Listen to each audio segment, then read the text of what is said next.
So I thought I'd just try this little Volantex mini Trainstar that I bought last year, if I can remember how it works. I don't know.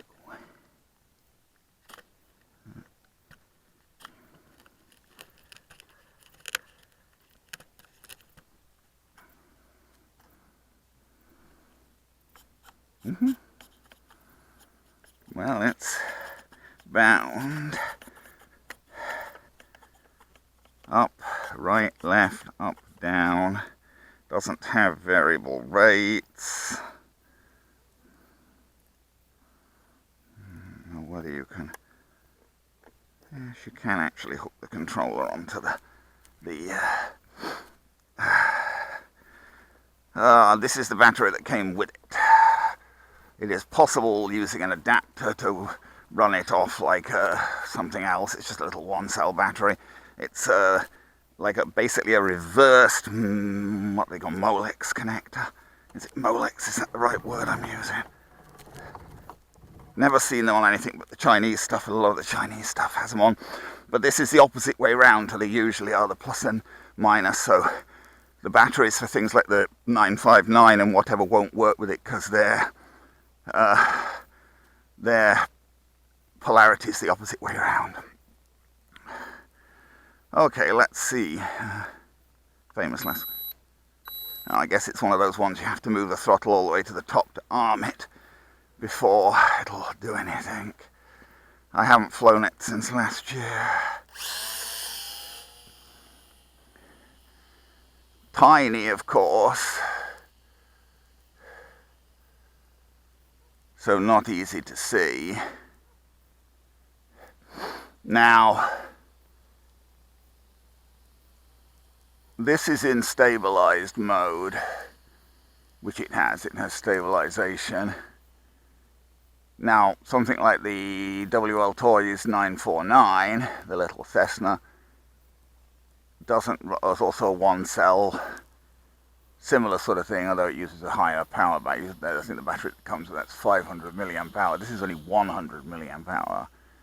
Well, of course, for one thing, this only has one motor, whereas the F949, although it only has one propeller, actually has three motors driving the one propeller. Got to mind we don't get in that sun.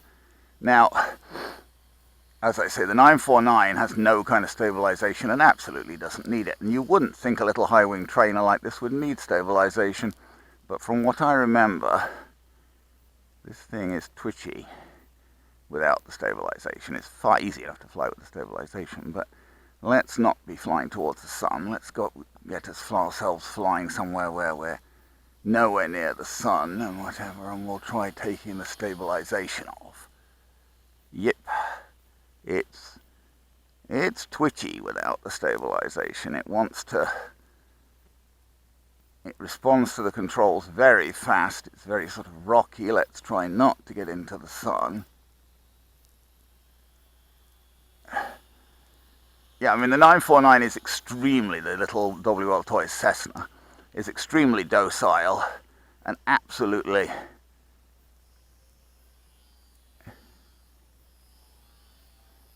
does not need any kind of stabilization. This, I can well see why they put stabilization on it, because it can do with it. It's pretty damn twitchy. All I was trying to do there was do a loop, which I did, and then recover from it. But getting the thing back into stable flight again after you do the loop is not so easy, because and it doesn't have any rates either. If you could reduce the rates, it would help, because it's just very twitchy. Very small movements of the stick in non-stabilized mode produce strong results. It's only a little 3-channel thing. It's not got any ailerons. You're just operating the rudder and the elevator. But it's definitely twitchy, and I don't know what. It has an intermediate mode. That's intermediate mode. I don't quite know what the intermediate mode does. It's certainly a lot less twitchy than the fully non-stabilized mode, but it's still somewhat, I don't know what it's doing. It looks almost as if it's just slightly, it's not actually stabilized, but it's reduced rates, I think. I'm not sure. I'd have to look at the manual again, but that's what it feels like. I mean, it's not stabilized. It's not so much self-leveling, but it's nowhere near as twitchy as it is in the... Now, I've got no timer here. I've got to remember. Can I loop it in the intermediate mode? Ooh, barely.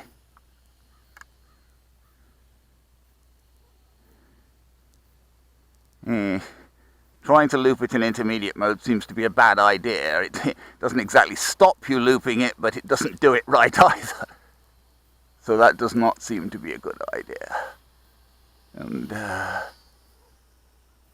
I've got it back in stabilized mode now because it was wandering off where I couldn't see it. And that's, as I say, it's useful definitely that this thing has stabilized mode.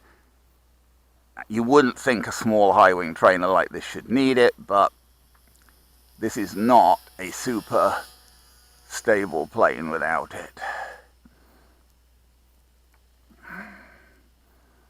With the stabilization, it's like kind of like flying a drone. Yes, like a lot of these planes are. I think we're running out of power now, to be honest. Don't seem to have much power left, so I don't know how long I've been flying it for, but I should probably land it because I'm getting the feeling I don't have much engine power left. And we don't want to go down over there in the vegetation. I don't know how this thing lands.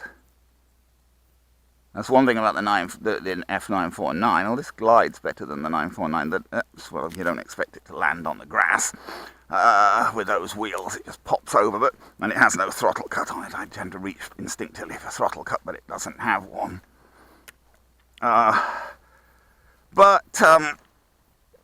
Yeah, I don't know. As I say, it kind of felt... It's only a 100 milliamp hour battery, and I'm not sure how long I was up for there. It kind of felt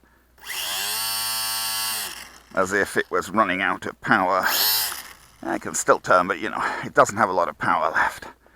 I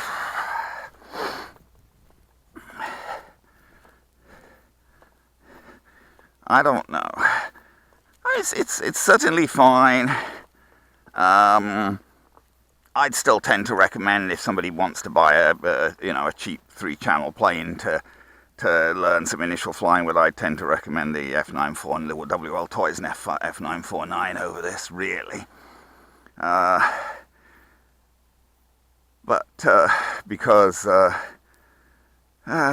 well, in stabilized mode you can't loop and things with this, and in non-stabilized mode it's pretty twitchy to fly. It wouldn't be the greatest thing, I don't think, for someone just flying it as their first plane and learning to fly in non-stabilized mode. And the F949, the WL Toys F949's a teeny bit bigger than this as well. Not a lot bigger, same general sort of thing. But it's maybe an inch or two bigger wingspan and whatever. So, I mean, this is, you know, I don't think anyone's going to greatly regret spending the whatever you spend on this to buy it from China. I can't remember, $50 or something like that. I see Amazon are selling the F949 now, but they want like $80 for it. I think you can buy it directly from China for about $40. But anyway, so I wouldn't, you know, I'm not particularly saying I wouldn't recommend this. It's fine. I don't think you particularly regret spending the money on it. But if you're looking to buy a first plane and you've never flown anything before, I wouldn't really recommend this as the first thing to try playing around with. My personal recommendation would probably be the WL Toys F949.